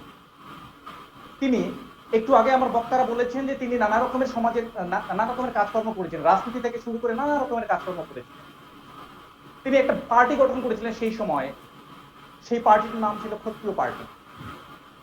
আমাদের পুণ্যাত্মা যোগেন মণ্ডল, বাংলার পুণ্যাত্মা যোগেন মণ্ডল যখন ডক্টর বি.আর. আম্বেদকরকে সমর্থন করলেন, যে ডক্টর বি.আর. আম্বেদকর যখন সংবিধান যে রচনা করা হবে সেই রচনা করবার জন্য প্রতিনিধিত্ব করতে চাইছেন, তিনি ভারতবর্ষের না কোনো কংগ্রেস পার্টি থেকে শুরু করে, তদানীন্তন কংগ্রেস থেকে শুরু করে, মুসলিম লীগ থেকে শুরু করে কেউ সমর্থন তাকে করেনি, করেছিলেন যোগেন মণ্ডল। কিন্তু যোগেন মণ্ডলের যত সংখ্যক সমর্থন দরকার ছিল, মানে আম্বেদকরের যত সংখ্যক সমর্থন দরকার ছিল, যোগেন মণ্ডলের সেটা ছিল না। তিনি তখন আমাদের যে ক্ষত্রিয় পার্টি, সেই ক্ষত্রিয় পার্টির কাছে প্রস্তাব করলেন পঞ্চানন বর্মার গঠিত ক্ষত্রিয় পার্টি। সেই পঞ্চানন বর্মার গঠিত ক্ষত্রিয় পার্টি আম্বেদকরকে সমর্থন করলেন। এরই ফলে ডক্টর বি.আর. আম্বেদকর ভারতবর্ষের সংবিধান রচনা করবার তিনি ছাড়পত্র পেয়েছেন। তাহলে এই যে সঞ্চালক ডক্টর বিনয় বর্মন আমাকে বলেছিলেন যে পঞ্চানন বর্মা কেন প্রাসঙ্গিক। সারা বাংলার অনেকেই তা জানে না। এটা প্রাসঙ্গিকতা নয় কি? আমার তো মনে হয় এর থেকে আর কি প্রাসঙ্গিকতা থাকতে পারে। দ্বিতীয়ত আরেকটি কথা বলছি, সেটি হচ্ছে ভারতবর্ষ যখন স্বাধীন হয়, আমি আরেকটা বিতর্ক উস্কে দিচ্ছি, ভারতবর্ষ যখন স্বাধীন হয় তখন দুটো খণ্ডে বিভক্ত হয়ে যায়, একটা হচ্ছে পাকিস্তান, একটা হচ্ছে ভারতবর্ষ। পাকিস্তান দ্বিখণ্ডিত থাকে, কেননা মাঝখানতে মধ্যে যে ভূখণ্ড, সেই ভূখণ্ডটি ভারতবর্ষ বলে ভারতবর্ষ, আর পূর্ব পাকিস্তান এবং পশ্চিম পাকিস্তান। একটা কথা স্মরণ রাখতে হবে, এই যে পূর্ব পাকিস্তান, সেই পূর্ব পাকিস্তানের যে ভৌগোলিক পরিসীমা, সেই ভৌগোলিক পরিসীমা কিন্তু নেপাল এবং ভুটানের একেবারে কাছাকাছি ঘেঁষে আছে। এখানকার যে মানুষ অধিকাংশ, সেই সময় অন্ততপক্ষে অধিকাংশ ছিল, এখন অবশ্য একটু জনবিন্যাস একটু চেঞ্জ হয়ে গেছে, সেই সময় ছিল অধিকাংশ ছিল রাজবংশী, এবং ঠিক রাজবংশীর কাছাকাছি যে মানুষ, যে জনজাতিগুলো রয়েছে, কোচ, মেজ, রাভা থেকে শুরু করে এরা, কিন্তু অধিকাংশ সিংহভাগ ছিল রাজবংশী। পঞ্চানন বর্মা তিনি আন্দোলন করে, তিনি পৌরাণিক তথা ক্ষত্রিয় আন্দোলন করে তিনি প্রমাণ করলেন যে এই ভূখণ্ডের মানুষগুলো হচ্ছে মূল ভারতবর্ষের যে ভূখণ্ড রয়েছে, সেই ভারতবর্ষের ভূখণ্ডের যে দর্শন রয়েছে, সেই দর্শনের কাছাকাছি, অর্থাৎ ক্ষত্রিয়। এটা নিয়ে অনেক বিতর্ক আছে, আমি সেদিকে যাচ্ছি না, অর্থাৎ ক্ষত্রিয়। সুতরাং এই ক্ষত্রিয় যখন হবে, তখন এই অঞ্চলের মানুষগুলো নিশ্চিতভাবেই ভারতবর্ষের সঙ্গে যুক্ত হবে। যে সামান্য একটি ভুল হয়েছিল, হয়তো অনেকেই সমালোচনা করেন, সেই সমালোচনার অনেক জবাব রয়েছে এখানে। খুব সংক্ষিপ্ত বক্তব্য বলতে বলেছেন, আমার সময় নেই, তাই বলছি যে যোগেন মন্ডল যে ভুলটি করেছিলেন, মহাত্মা পুণ্যাত্মা যোগেন মন্ডল, পঞ্চানন বর্মা সেই ভুলটি করেননি। তিনি মূল ভারতের ভূখণ্ডের সঙ্গে থাকতে চেয়েছেন, এবং তিনি ছিলেন গ্রেট লিডার। সেই লিডারের জন্য সকলে, তিনি যে মতটি সমর্থন করছেন, তাকে সবাই সেই সমর্থন করছেন।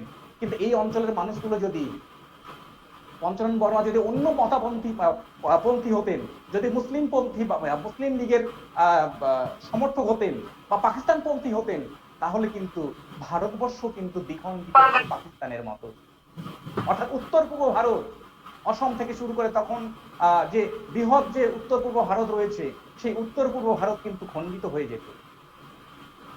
আমি মনে করি মহান মনীষী পঞ্চানন বর্মার জন্যই পরোক্ষে এই ভারতবর্ষের যে অখণ্ডতা, এখনো খণ্ডিত ভারতের অখণ্ডতা বলবো, খণ্ডিত ভারতের অখণ্ডতা আজও রয়েছে। আরেকটি কথা বলে আমি শেষ করব। পঞ্চানন বর্মা ছিলেন বিদ্যাসাগর রামমোহনের একেবারেই ভাবশিষ্য। বিদ্যাসাগর রামমোহন তারা 19 শতকের নবজাগরণের কি বলবো, একটা নক্ষত্রসম ব্যক্তিত্ব। এই নক্ষত্রসম ব্যক্তিত্ব যখন তারা নানা রকমের পৌরাণিক বা বৈদিক আন্দোলন করে সামাজিক যে একটা পরিবর্তন করছেন, যেমন বিদ্যাসাগরের কথাই বলা যায়। বিদ্যাসাগর কি বলেছিলেন? বিধবা বিবাহের জন্য নষ্টে মৃতে কিলিবচ পততি পতই পঞ্চ সমুৎস নারী নঙ্কতির অন্নে বিধিয়তে, অর্থাৎ নারীরাও বিয়ে করতে পারে না, বিধবা নারীদেরও বিবাহের অধিকার রয়েছে। তখন পঞ্চানন বর্মা কিন্তু ঠিক তার পরে পঞ্চানন বর্মা কিন্তু কলকাতায় পড়াশোনা করেছেন। পঞ্চানন বর্মা কিন্তু উচ্চ শিক্ষা কলকাতায়, কুচবিহারে নয়, কুচবিহার রাজ্যে নয়, তদানীন্তন কুচবিহার রাজ্যে ছিল। তিনি 19 শতকের যে ভাবমণ্ডল, সেই ভাবমণ্ডল লালিত পালিত হয়ে তিনিও ভাবলেন যে বিদ্যাসাগরের মতো তো আমিও কাজ করতে পারি, আমার সমাজের জন্য সামাজিক সংস্কার করতে পারি। তিনিও যে নানা রকমের যে পুরাণ থেকে তিনি তার যে রাজবংশী সম্প্রদায়কে, যে তারা যে ক্ষত্রিয়, সেটি তিনি প্রমাণ করলেন। এ বিষয়ে বিতর্ক থাকতে পারে, কিন্তু তিনি ছিলেন বিদ্যাসাগরের ভাবশিষ্য। যাই হোক, আমার সংক্ষিপ্ত বক্তব্য, সময় একেবারেই সংক্ষিপ্ত ছিল, আমি আমার সংক্ষিপ্ত বক্তব্য এখানে শেষ করছি। ধন্যবাদ আয়োজক দুই কলেজের সম্মাননীয় কর্মকর্তাগণকে, এই বলে এবং উপস্থিত যারা শ্রোতারা রয়েছেন, আমাদের একেবারে উত্তরের হিমালয় থেকে শুরু করে দক্ষিণের বঙ্গোপসাগরের মধ্যে যে অনেক সম্মাননীয় যারা শ্রোতা রয়েছেন, সকলের প্রতি সম্মান, শ্রদ্ধা, শুভেচ্ছা জানিয়ে আমার বক্তব্য এখানে। ধন্যবাদ। ডক্টর নরেন্দ্রনাথ রায়, আপনাকে অসংখ্য ধন্যবাদ। অসাধারণ বক্তব্য রেখেছেন। আবার বলছি, আপনাকে অসংখ্য ধন্যবাদ। আমরা এখন প্রোগ্রামের একদম শেষ পর্বে এসে গেছি। আমি রিয়াজুল মিদ্দিকে স্ক্রিনটা অন করার জন্য বলছি। স্যার নির্মল, শেখ রিয়াজুল মিদ্দে। নির্মল স্যার কি আছেন স্যার? ওনার নির্মল স্যার আছেন কি? ডক্টর নির্মল চন্দ্র রয়, ডক্টর নির্মল চন্দ্র রয় সম্ভবত নেই। আচ্ছা আচ্ছা। আজ সাকসেস হবে আমার কল্পনার মধ্যে ছিল না। আমাদের প্রথম অবস্থায় যে একটা প্ল্যান ছিল, আমরা পঞ্চানন বর্মার জন্মদিন কেন পালন করা হয়, মানে বিশেষ করে দক্ষিণবঙ্গে বা এই দিকে যা বাঁকুড়া পুরুলিয়া সাইডে অনেকে জানে না, সেটার থেকে আমরা বিশেষ করে যারা ছাত্রছাত্রী তাদের মধ্যে পঞ্চানন সম্পর্কে একটা ধারণা বা কনসেপ্ট দেওয়ার জন্য কিন্তু আমরা এই প্রোগ্রামটার আলোচনা সূত্রপাত করেছিলাম। সেক্ষেত্রে শেখ রিয়াজুল মিদ্দিকে আপনারা দেখতে পাচ্ছেন, এর একটা বিশেষ অবদান রয়েছে। বিশিষ্ট অধ্যাপক ইতিহাস বিভাগের, এবং সে সাথে এ কিন্তু সমস্ত উত্তর দক্ষিণ বৈশব ভাগ করে না, এবং আমিও যেটা করি না। ইতিহাস তো ইতিহাসের মতোই চলবে। ইতিহাসে আবার উত্তর আবার দক্ষিণ, হিন্দু আর মুসলমান এসব তো হয় না। তো সমাজ সংস্কারের ক্ষেত্রেও কিন্তু যেটা ওটা যাতে না হয়, মানে উত্তরের সমাজ সংস্কারক, দক্ষিণের সমাজ সংস্কারক, কে তো বলবে আবার বাংলার সংস্কারক, বিহারের সংস্কারক, তা তো হয় না। সমাজ সংস্কারক, সমাজ সংস্কারক, পরিষ্কার কথা। রিফর্মার। আমরা যদি, আমি একটু জাস্ট একটু অ্যানালাইজ করছি, আমরা যদি ইন্ডিয়ান হিস্ট্রিটাকে দেখি, মেইন স্ট্রিম হিস্টোরিয়ান তারা আমাদের যে নবজাগরণ যেটাকে আমরা বলি, তার দুটো ভাগ, একটা হচ্ছে 19 শতক, একটা 20 শতকের মধ্যভাগ। 19 শতকে সেই রামমোহন রায় বলুন, ঈশ্বরচন্দ্র বিদ্যাসাগর বলুন, এনারা প্রথম, স্বামী বিবেকানন্দ, রামকৃষ্ণ পরমহংসদেব, এনারা ছিলেন, তার সঙ্গে দয়ানন্দ সরস্বতী, আরও অনেকে ছিলেন। 20 শতকে যে সমস্ত নবজাগরণ ভারতবর্ষের বুকে তাদের প্রতিভার দ্বারা ভারতবাসীকে উদ্ভাসিত, ভারতবাসীকে আবেগ কুসংস্কার মুক্ত এবং শিক্ষার দিকে নিয়ে গিয়েছেন, তাদের মধ্যে ছিলেন পঞ্চানন বর্মা, নারায়ণ গুরু, বিরসা লিঙ্গম, জ্যোতিবা ফুলে, সহকারে আরও অনেকে। তা এখন প্রশ্ন হলো, পঞ্চানন বর্মার সম্বন্ধে অনেকে অনেক কথা বললেন। তো রিয়াজ ভাই আমাকে একটা সকালবেলা কথা শুনিয়েছিল, সে কথাটা ও কোথায় পেয়েছে আমি জানি না, যে তোর আশা সকাই করুক, তুই কারো আশা করিস না। তা আমি শোনার পরে বললাম যে তুই এই ভাষাটা কোথায় পেলি? আমি নেটে পেয়েছি। বাহ, ভেরি গুড, থ্যাঙ্কস রিয়াজ, তোমার এই কথাটার জন্য আমার আবারও তোমাকে থ্যাঙ্কস জানাচ্ছি। আমি এখন পঞ্চানন বর্মার সম্বন্ধে যে একটি কথা বলবো। ভারতবর্ষের যত সমাজ সংস্কারক আছেন, প্রত্যেক সমাজ সংস্কারকের একটা মূল কথা ছিল প্রচলিত কুসংস্কারের বিরুদ্ধে প্রতিবাদ করা বা কুসংস্কারগুলো যাতে অ্যাবলিশন করা। 2 নম্বর শিক্ষার বিস্তার, 3 নম্বর নারী শিক্ষার প্রসার, বাল্য বিবাহ রোধ, বিধবা বিবাহ ইত্যাদি। পঞ্চানন বর্মা প্রথম সমাজ সংস্কারক, যিনি অর্থনীতিতে এমন একটি কথা বলেছিলেন বা এমন একটি পদ্ধতির সিস্টেমের তৈরি করেছিলেন যেটাকে আমরা বলি micro credit system. This micro credit system present it is known as micro finance. এই মাইক্রো ফাইন্যান্সকে আরো বড় করে ইউনিসেফ কিন্তু নোবেল পেয়েছেন। পঞ্চানন বর্মা প্রথম সমাজ সংস্কারক ভারতীয় উপমহাদেশের, যিনি 1920 সালে একটা ব্যাংক প্রতিষ্ঠা করেছিলেন, যে ব্যাংকটার নাম ছিল ক্ষত্রিয় ব্যাংক। তো এই যে এই ব্যাপারগুলো কিন্তু আপনারা অন্য কোনো সময়, আমি কারোর সঙ্গে কম্পেয়ার করছি না, কিন্তু এই যে কথা, এগুলো জানা দরকার। আর এডুকেশন, এই ইতিপূর্বে এডুকেশন সম্বন্ধে অসংখ্য কথা বলা হয়েছিল। পঞ্চানন বর্মা বলেছিলেন উইমেন সম্পর্কে, যেটা বলেছিলেন হাউস অফ দ্য হাউস, ঘরের ভেতরে ঘর। মানে সেই হাউসটাকে যদি আপনি ঠিক না করতে পারেন তাহলে এডুকেশন দিয়ে লাভ নেই।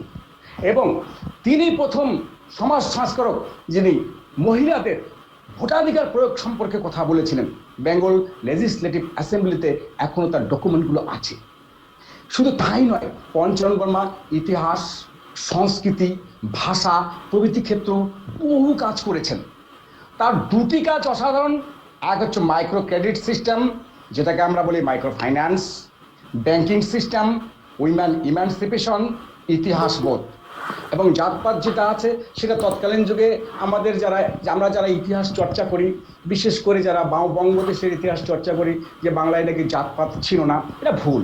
আসলে ইতিহাসটা তো আমরা ইতিহাসটাকে যখন চর্চা করেছি নিজেদের মতো করে সবসময় মনে রাখতে হবে, history has its own uniqueness, you can't change it your ownness. আরও একটা কথা মনে রাখতে হবে, ইতিহাস চর্চায় lying out the matter as it is or it was, মানে যা ছিল তাই করতে হবে। কিন্তু এনারা যাই হোক, তৎকালীন সময়ে ইতিহাস লেখার ক্ষেত্রেও কিছু হয়তো সীমাবদ্ধতা ছিল এবং তারা মানে ওটা আগেও ছিল, এখনও আছে, ভবিষ্যতেও থাকবে, যে একজনকে হেয় করে আমি হাইলাইট হব, মানে ওইখানকার ইতিহাস বা ওইখানকার সংস্কার এরকম কথা হয় না। সমাজ সংস্কার সমাজ সংস্কার, সে উত্তর দক্ষিণ হয় না, পূর্ব পশ্চিম হয় না। ভারতবর্ষের সমাজ সংস্কারক আন্দোলন আলোচনা করতে গেলে পঞ্চানন বর্মা ছিল, আছে, থাকবে, এবং সেটা ওই ডকুমেন্টারি, গল্প নয়। ডকুমেন্ট উইদাউট ডকুমেন্ট ইতিহাস হয় না। তো রিয়াজ স্যার, আপনি কিছু বলুন। এবং আরেকটা কথা, আমাদের এই অনুষ্ঠান করার জন্য আমাদের কলেজের আমার সহকারী অধ্যাপক উমেশ চন্দ্র মুর্মুর কৃতিত্ব কোনো অংশ কম নয়। উনিও আজ সারাদিন এই অনুষ্ঠানটি করার জন্য খেটেছেন। সেজন্য আমার তরফ থেকে উমেশ চন্দ্র মুর্মু মহাশয়কেও ধন্যবাদ। রিয়াজ স্যারকে কিছু বলার। প্রথমেই নমস্কার সমস্ত গুরুজনদের, সমস্ত অধ্যাপক স্যারেরা, ম্যাডামরা রয়েছেন এবং আমাদের প্রিয় ছাত্রছাত্রীরাও রয়েছেন। প্রথমেই এই অনুষ্ঠান সম্পর্কে বিনয় স্যার বলে নিয়েছেন যে আমরা বিশেষ করে উত্তরবঙ্গ দক্ষিণবঙ্গ যদিও ব্যাপারটা আসতে চাইছি না, কিন্তু একটা সেকশনের মনে হয়েছে তারা বিশেষ করে ছাত্রছাত্রীদের মধ্যে এই বিষয়টি হয়তো সেভাবে পরিচিত নয়। আমাদের এই দিকের জেলাগুলি, যদি নিচের দিকের জেলাগুলির কথা বলি দক্ষিণবঙ্গের, আমার মনে হয় সেই বিষয়ে আরও বেশি বেশি করে আলোচনা আরও প্রয়োজন। আমাদের রাজ্য সরকারের তরফ থেকে এই দিনটি ছুটি দেওয়া হয়েছে, বিভিন্ন জায়গায় নামটিও সেভাবে তারা হয়তো জানেন না। তো সেই বিষয়গুলো আরও জাগ্রত করার দরকার আছে। এটা আমাদের দায়িত্ব, যারা স্কুল কলেজে আমরা পড়াই, বেশি বেশি করে ছাত্রছাত্রীদের মধ্যে সেটা প্রবেশ করানো, যে এই বিশিষ্ট মানুষটি সম্পর্কে জানানো। তো সমগ্র প্রোগ্রামটি সম্পর্কে আপনারা শুনলেন। বিনয় স্যারকে প্রথমেই ধন্যবাদ জানাই আমাকে এরকম একটি সুযোগ দেওয়ার জন্য, যে যৌথভাবে কিছু একটা যদি করা যায়। প্রথমেই বক্তাদের ধন্যবাদ জানাই। Professor Roopkumar Barman sir, professor Madhabchandra Adhikari sir, professor Dipak Kumar Roy sir, professor Narendranath Roy sir এবং ডক্টর জয়দীপ রয় স্যার। তো এবং একই সঙ্গে সঙ্গে আমাদের দুই কলেজের প্রিন্সিপাল, আমাদের শ্রীরামপুর গার্লস কলেজের প্রিন্সিপাল ম্যাডাম এবং সালডিয়া কলেজের প্রিন্সিপাল স্যারকে, সিরাজউদ্দিন স্যারকে অসংখ্য অসংখ্য ধন্যবাদ জানাই। কারণ আপনারা দুইজনই বিনয় স্যারকে এবং আমাকে অনুমতি দিয়েছিলেন যে এরকম একটা যৌথ উদ্যোগে আজকের মতো একটি গুরুত্বপূর্ণ দিনে আলোচনা করা যেতে পারে। তো ম্যাডাম এবং স্যার, আপনাদের দুজনকে ধন্যবাদ। একই সঙ্গে সঙ্গে আমাদের উমেশচন্দ্র মুর্মু স্যারকেও ধন্যবাদ জানাই, আর সমস্ত স্টুডেন্টদের ধন্যবাদ জানাই যারা আজকে এই অনুষ্ঠানে উপস্থিত তোমরা রয়েছো, তুমি বলেই সম্বোধন করলাম। তো বিনয় স্যারের অনুমতি নিয়ে একজন দুজন ছাত্র একটু কোয়েশ্চেন করেছে, আপনি যদি অনুমতি দেন তাহলে আমি একটা প্রশ্ন নিতে পারি, কারণ এখানে মেন উদ্দেশ্য আমাদের ছাত্রছাত্রী। তো নিয়ে নাও, এখানে আমাদের মাধব স্যার আছে, আমাদের সৌভাগ্য এই মুহূর্তে মাধব স্যার আবার এসে গেছেন। Hello Madhab sir. হ্যাঁ, তো আচ্ছা ঠিক আছে। আচ্ছা, প্রথমে একটা রমজিৎ সরকার এখানে কোয়েশ্চেন করেছে যে what the role did Panchanan Barma play to unite various Dalit movements in Bengal, and what role did he play to upgrade the Rajbongshi movement in Bengal politics in respect of 1932 communal award? তো এই প্রশ্নটি আমার মনে হয় কাকে করেছেন জানি না, তবে স্যারেরা যদি কেউ জেনে থাকেন এই ছাত্রের বা যিনি করেছেন তাকে যদি উত্তর দিতে পারা যায়, তাহলে আমাদের আজকের দিনের যে এই যে আলোচনা খুবই সার্থক হবে। হ্যালো,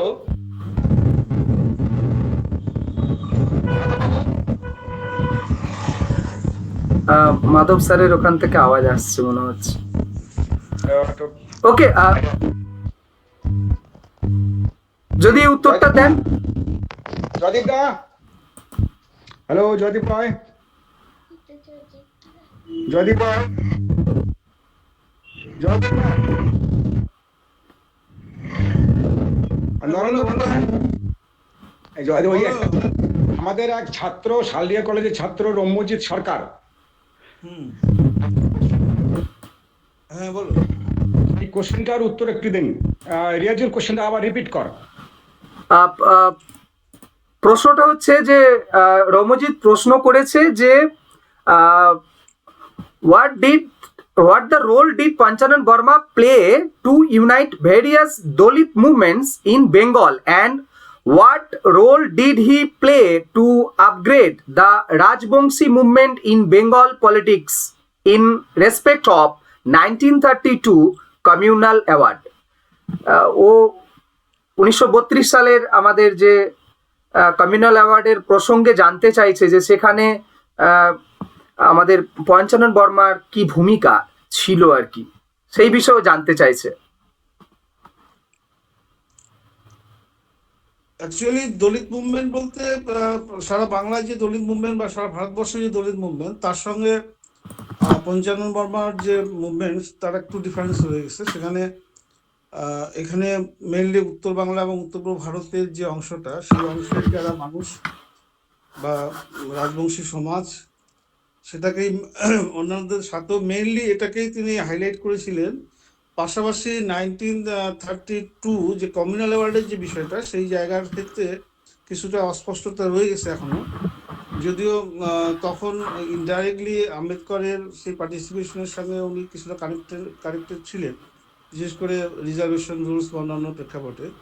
কিন্তু ডাইরেক্ট 1932-তে ডাইরেক্ট পার্টিসিপেশনের ক্ষেত্রে একটা অস্পষ্টতা কিন্তু রয়ে গেছে। আচ্ছা থ্যাংক ইউ জয়দীপ দা। স্যার, আর একটা কোয়েশ্চেন, এইটি last question. Doctor Upasana Roy Barman আমাদের শ্রীরামপুর গার্লস কলেজের পলিটিক্যাল সায়েন্স ডিপার্টমেন্টের সহকারী অধ্যাপিকা এবং আমাদের কলেজের আইকিউএসসি কোঅর্ডিনেটর ম্যাডাম একটা ছোট প্রশ্ন করেছেন, জানতে চাইছেন যে দ্য কনসেপ্ট অফ হাইব্রিডিটি অফ ভাব, লেখা আছে the interdependence of colonizer and colonized leads to mutual constructions of subjectives. If that is so, then do we have a reflection of that in Panchanan Barma? Question for Rup Kumar Barman sir. তো রূপকুমার বর্মন স্যারকে জানতে চাইছে, যদি অন্য স্যারেরা রয়েছেন এটা যদি উত্তর দেন আমাদের স্টুডেন্টরাও উপকৃত হবে, সবাই উপকৃত হব আমরা। আচ্ছা, এই কোশ্চেনটা রূপকুমার বর্মন তো নেই এখন। আচ্ছা, মাধব বাবুকে কি পাওয়া যাবে? হ্যালো স্যার, এরও তো মুশকিল ব্যাপার। মাধব হ্যালো, হ্যাঁ, একটা কোশ্চেন এসেছে, সেই কোশ্চেনটার একটা উত্তর যতটা সম্ভব আপনি একটু দিন। কি কোশ্চেন? কোশ্চেনটা রিয়াজ, কোশ্চেন ওপেন করো। কোয়েশ্চেনটা হচ্ছে, অ্যাকচুয়ালি আমি তো জার্নি করছি আর আপডেট হচ্ছে না, শোনা যাচ্ছে না, এইরকম একটা ভাব। হ্যাঁ বলুন দেখি কোশ্চেনটা কি। নেটওয়ার্ক পাওয়া যাচ্ছে না, আমি হঠাৎ করে জয়েন করলাম, দেখি যে এখনো শেষ হলো কিনা। কি কোশ্চেনটা দেখি আর একবার বলুন। কোয়েশ্চেনটা হচ্ছে দ্য কনসেপ্ট অফ হাইব্রিডিটি অফ ভাবো, দ্য ভাবো লিখে BHABA, hybridity of Bhavo, the interdependence of colonizer and colonized leads to mutual construction of subjectivities. If that is so, then do we have a reflection of that in Panchanan Barma? Yes. ম্যাটারটা হলো এরকম, যদিও এটা রূপকুমার বাবুর subject matter ছিল, যাই হোক আমি আমার দিক থেকে একটু ট্রাই করার চেষ্টা করছি। এখন দেখুন, কলোনাইজড এবং কলোনিয়ালাইজড এই দুটো ব্যাপার একটা মিউচুয়াল ছিল। কারণটা কি, আপার ক্লাস যারা তারা সোশ্যালি কলোনাইজড কে, কলোনিয়ালাইজেশন পলিসি গুলোকে সবগুলোকে একসেপ্ট করেছে। মানে এবং তারা চাইছে যে কলোনিতে যে ওয়েস্টার্ন এডুকেশন বা তার পলিসি গুলোকে একটা ভালো ফল দেওয়া যেতে পারে পরবর্তীকালে সোসাইটি ব্যবস্থার মধ্যে। Warsaw on the other hand conservative যারা, তারা কিন্তু এই কলোনাইজের পদ্ধতিগুলোকে ঠিকভাবে মেনে নেননি। That is why a section of the peoples of the society, those who are colonized and the colonizer, there is a mutual concept there. That is why Ram Mohan Rai, Vidyasagar, they are being as a colonized. They had accepted the colonized policies and they tried to reform the society within the colonizations. And on the other hand, it is also projected or also applicable to the Panchanan Barma's ideas that Panchanan is a like a Pandit person, learned person. He is also understood that if the colonized policy be accepted, the so-called backward or the lower class people, those who are the economically backward classes, they may be updated in the future. That is why in his sides he accepted the colonized policies, and they being colonized within the colonization policies, he had accepted the colonized policies and also helped the colonized powers. That is why when First World War was occurred, he organized the Rajbangshi society and invited them or appealed them to join the war as a Kshatriya spirit. In one side, he explained or he categorized the Rajbangshi society, you are the Kshatriyas, and on the other hand, they proved that they are the Kshatriyas, they are the warrior caste. And that is why his he made the policies. How these policies later benefited the Rajbangshi society by the policies of the Panchanan Barma. And that is why he accepted all the ideas that had been the colonial power had been extended in the society. So in one hand, if we see in Bengali society, the intellectual Bengali society, Ram Mohan Rai, Vidyasagar, and so on, they had accepted this colonized policy, the Western education, and within this Western education, they tried to colonize, they tried to reform the policies and tried to upgrade the society. And on the other hand, if we see the Panchanan Barma's ideas, he tried to reform the Rajbangshi societies. He tried to against the exploiters, those who are also colonized. But his intention was to upgrade the society. So, in this sense, we can say that there is a conceptual ideas of subjectivity, that is a mutual concept between. And that is why we can say this is the mutual power, and this mutual power, ultimately, those who are leading position or the social reformists or the social thinkers at that period, they are intellectually or skillful the British, and that is why they are benefited in the future, and now they are enjoying these policies. They had the policies that Panchanan had been accepted or adopted this earlier in 150 years ago. And this Rajbangshi society is now enjoying such kind of the post, like the university teachers. They are enjoying the benefit of the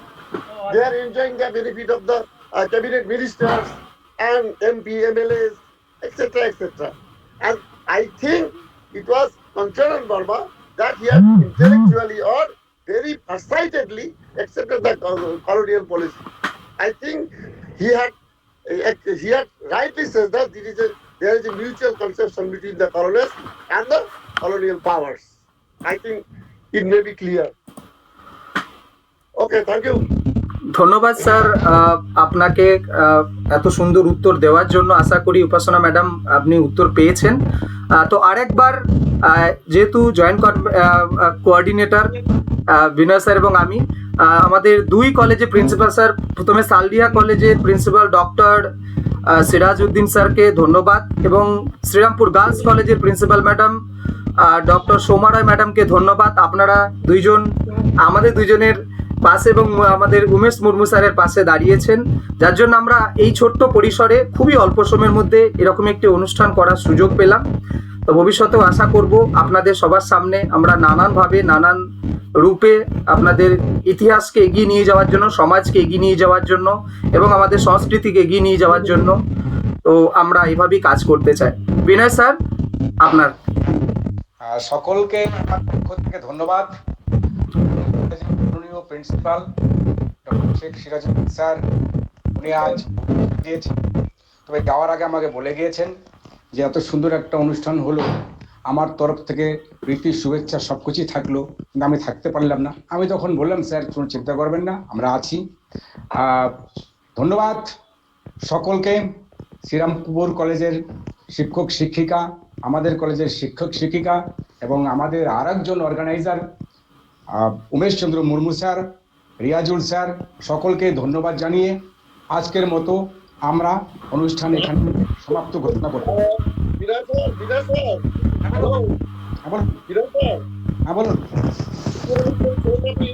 বলছি আপনারা এরকম অনুষ্ঠানে আলোচনা করুন, আলোচনার ব্যবস্থা করুন। আমরা এখান থেকে যদি পারি সম্পূর্ণভাবে আমরা সহযোগ করবো এবং তাহলে বেশি ছাত্র বেশি ফ্রুটফুল হবে এবং তার চিন্তা ভাবনাটা চিন্তা ভাবনাটা সারা বাংলা একটা বিশ্বে পৌঁছে দেওয়া সম্ভব হবে। Declaring that this month or the first week of the month there is a book containing about 400 pages. It has been published very soon by the Barma University. I think this will be the open the door of the Panchanan Barma to the world.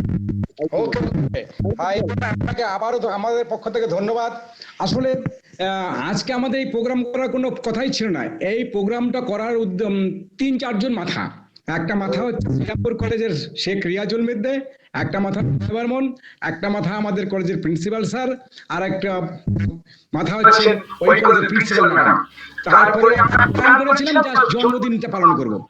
কারণ এই পঞ্চানন বর্মা সম্পর্কে সেরকম মানুষ একটা কিছু জানে না আর কি। দোষ নয়, আমাদের জানানো উচিত। সেজন্যই আমরা তাড়াহুড়ো করে আপনাদের সকলের সঙ্গে যোগাযোগ করেছি এবং যে আপনারা এত কষ্ট করেও আপনাদের অমূল্য সম্পদ বা অমূল্য সময় নষ্ট করে আপনাদের সময় দিয়েছেন, এর জন্য আমাদের দিক থেকে, দুইটা কলেজের দিক থেকে আমি আপনাদেরকে প্রীতি শুভেচ্ছা অভিনন্দন কৃতজ্ঞতা জানাচ্ছি।